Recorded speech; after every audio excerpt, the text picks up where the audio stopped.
Anong mensahe ang kailangan marinig ng mga Virgo sa buong buwan ng December 2024? Pwedeng nangyayari na to o mangyayari pa lang. Kung hindi man para sa inyo, itong magiging reading, di baka para sa someone na malapit sa inyo, sa someone na nakilala nyo mismo.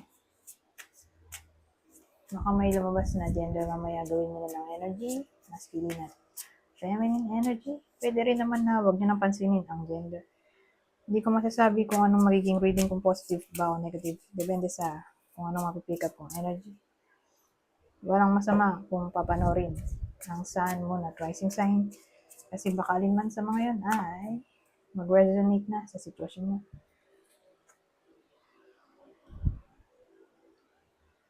Saan ba malagay ito? Itong mga deck. Masikip eh. Ito na.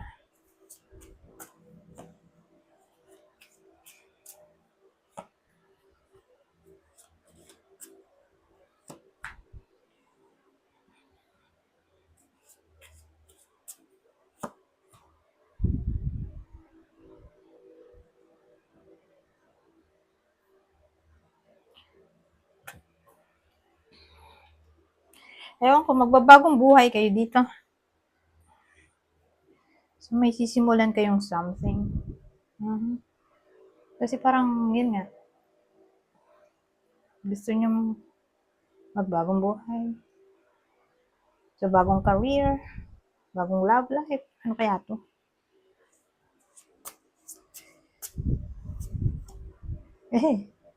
Five of Swords.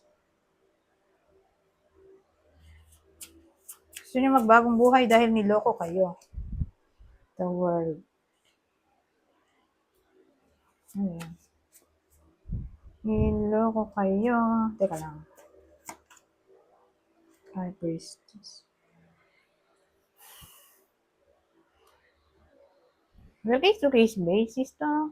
Pero wala akong makuha idea kung career ba to, friend, o relationships.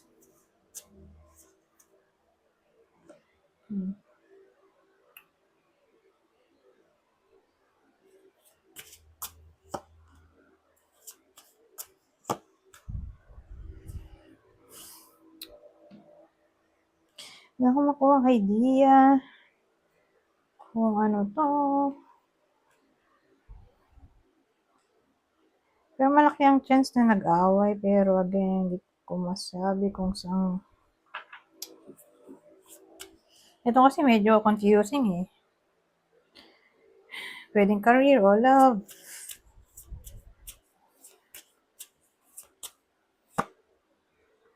Ito. So, ito may idea na ako.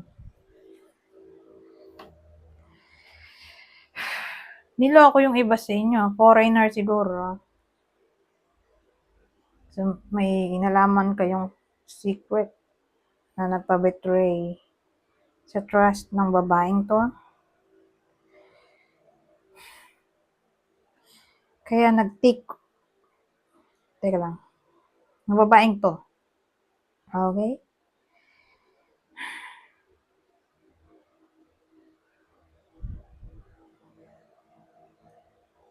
Gusto niya take risk ulit sa topic ng love life. Kasi yun yung nagbagong buhay dun sa 6 of Swords. Kasi naloko siya ng karelasyon niya.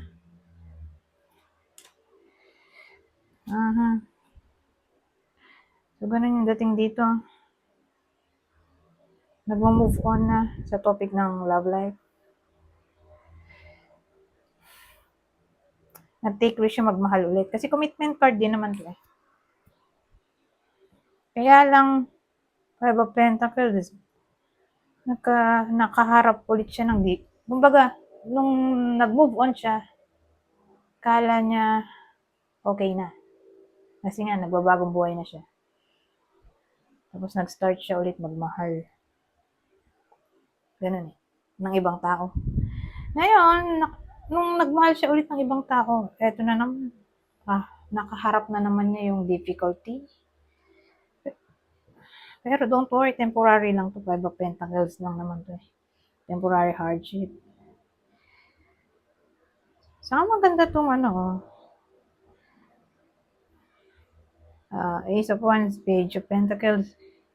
So, yung hardship siguro, temporary hardship ay may kinalaman sa financial issues na huwag niyo masyadong isip-isipin. Kasi nandito yung Ace of Wands. Ito ay good news. Napaparating, don't worry. Lalo na sa topic ng pera. May nabasa ko page of Pentacles, rin to yung manifestation. So, may opportunity na paparating. Okay? Spark ng opportunity. More like, mamamanifest ng iba sa inyo. Kung ano man yung gusto nyo i-manifest.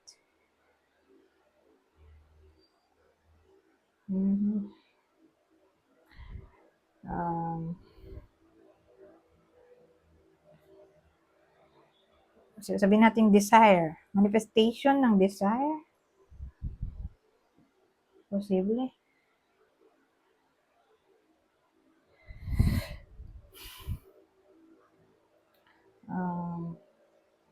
Manifestation ng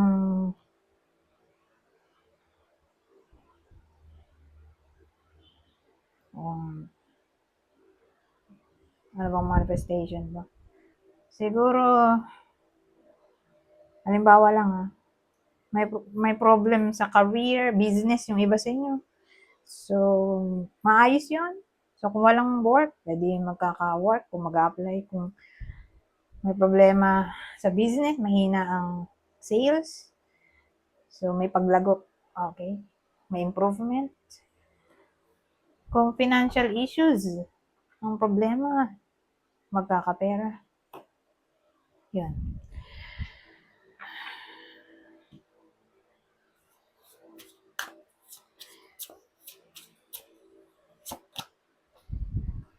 Peace.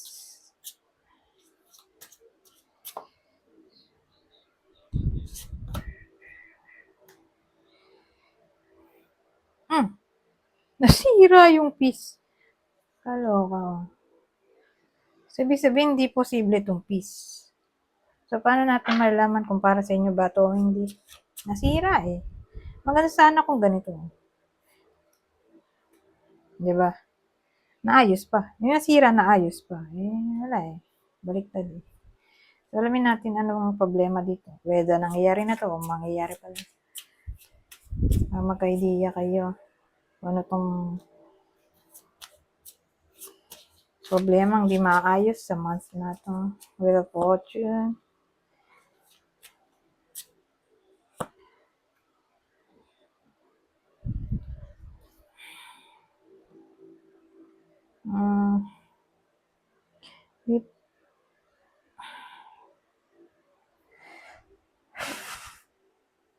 So, paano to? Nag-away kasi yung mga tao dito eh. So, halimbawa, nag-expect yung iba sa inyo ng reconnection. Kasi nga nag-away eh. So, more like no contact, di ba? Reconnection, posible ba? Sa month na to, hindi. So, to say, pero para malaman natin kung para sa inyo ba itong reading o hindi. Ito ang zodiac sign. Pero alamin natin tong wands. Anong problema dito? Anong pinagugatan ng away? So again, hindi posible ang reconnection kung nag-away. Anong problema? Six of Pentacles. Madamot. Madamot daw yung tao. Pera pinag-awayan. Pera.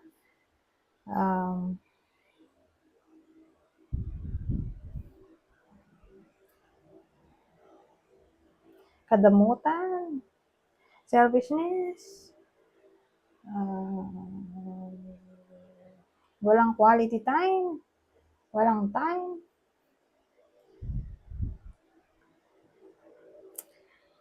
Ano pa ba? Six of Pentacles. Unfair treatment. Walang balance.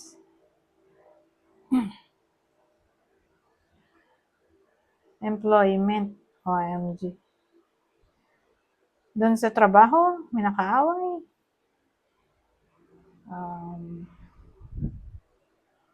Ano pa ba itong Six of Pentacles? Anong maisip pa? Pwede rin namang may kinalaman to sa anything na anything na nagdi-deal sa responsibility. Unfair treatment. Nasabi ko na ba yun?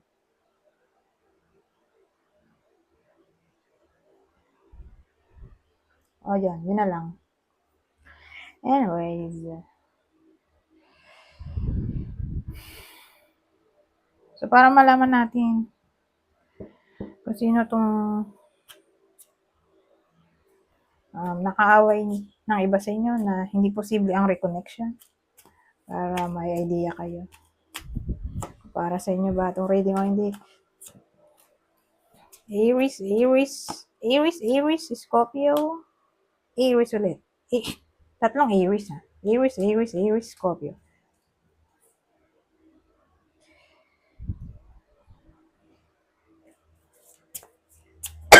Excuse me. Ang huli, Purging. Ito, gusto sumama nito ba? Purging. Purga to eh. Purga o paglilinis. Travel.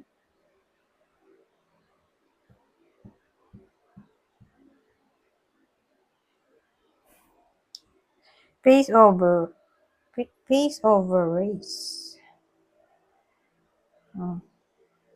So, paano to?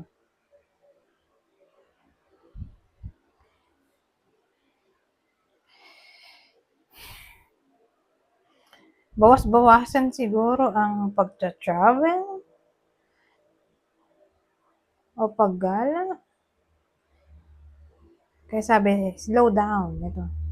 Bawasan, linisin. So, bawasan ang traveling. Mag-slow down sa paggastos. Ayan. Yan ang dating sa akin. Kumbaga sa months na ito, bawas-bawasan pag-alis. Kasi pag umaalis yung iba sa inyo, may tendency na bumili ng bumili. Kaya yun. Sinasabi dito, bawas-bawasan ng pag-alis para hindi magastos. Anyways, hanggang dito na lang. Bye for now.